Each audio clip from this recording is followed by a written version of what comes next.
Hi there, it's Hélène with another video. Welcome back, or if you're new, welcome. Thank you for joining us. I am wanting to do a video with a change in position. So not that long ago, I guess early summer, I filmed a video with essentially a wish list video. And I was looking at it again not that long ago, and one thing that really stood out for me was that a lot of the wish list video were brands that I simply cannot get in Canada without paying a ton of shipping, duties, and border fees. And it was disheartening. And I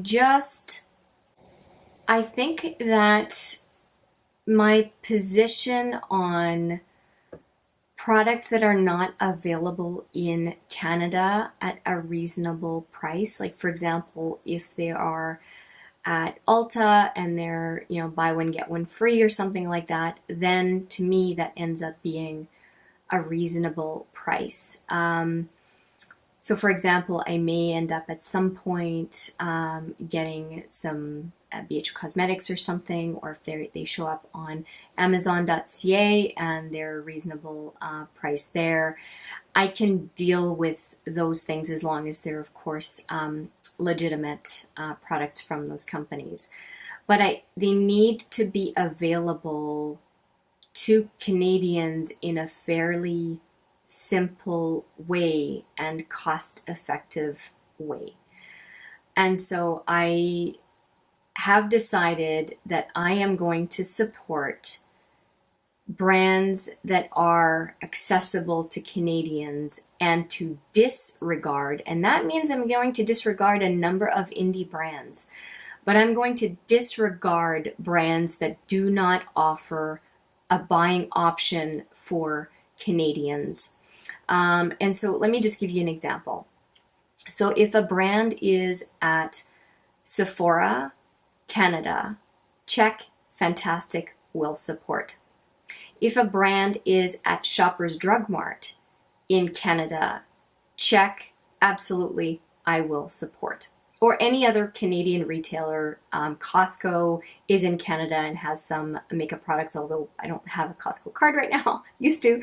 But so you get my drift. So if they are sold at a Canadian retailer and they are readily available to Canadians, they will get my money first. There are also standalone companies that are available in Canada. I'm going to give you an example. One of them is Morphe. Morphe just recently established a warehouse in Canada and has a limited number of products for Canadians, but at least we can get them without paying ridiculous shipping and border fees. And the exchange is pretty much on par with where the Canadian to US dollar is. I will order from that brand, assuming that I like what I get from the experience with the brand new focus with the Jaclyn Hill palette that I already have. So I do understand that I'm going to miss out on a number of indie brands. I get that. And I understand why indie brands can't offer a warehouse in every country imaginable. I will say, though, that US indie brands, man, Canada is 37-ish, I think, million people, and we're right next door. So it irks me beyond belief. So my preference is going to be in local stores first. So for example, I'm very happy that NARS was at Sephora and NARS is now at Shoppers Drug Mart. There are a number of brands that are at both.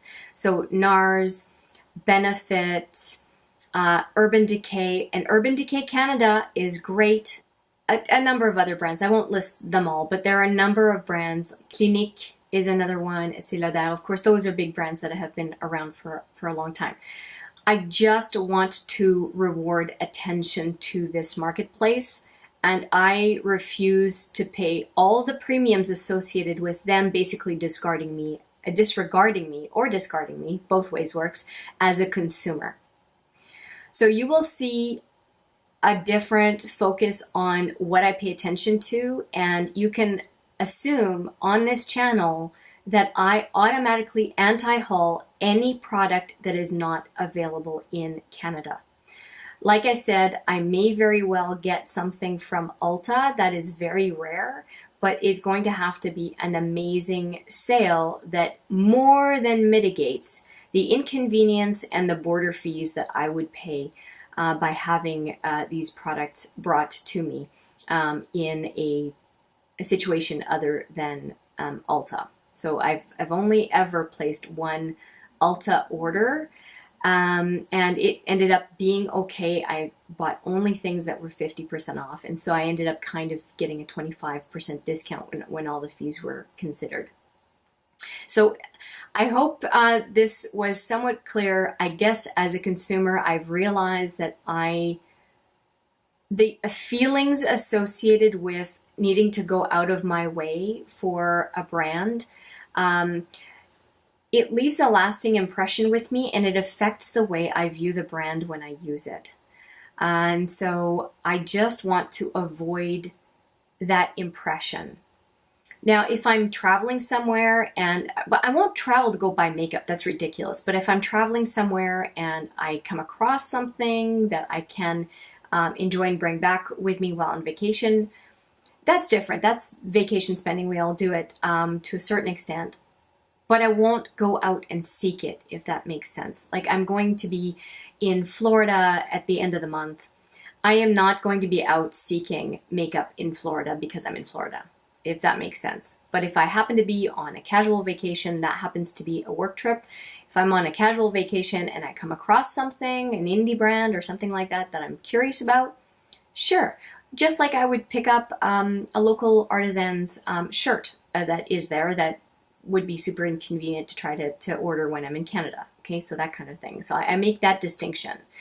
But for everyday, regular purchases, no. I'm done. I'm done. So let me know what you think down in the comments below. Are you okay with paying the duties, fees, and all that stuff that comes with ordering products that are not readily available to Canadians? Do you care? Do you not care? Do you get whatever you want, no matter the cost? I would be very curious to hear from you. And I look forward to seeing you after this discussion. I look forward to seeing you in the next video. But for now, take care.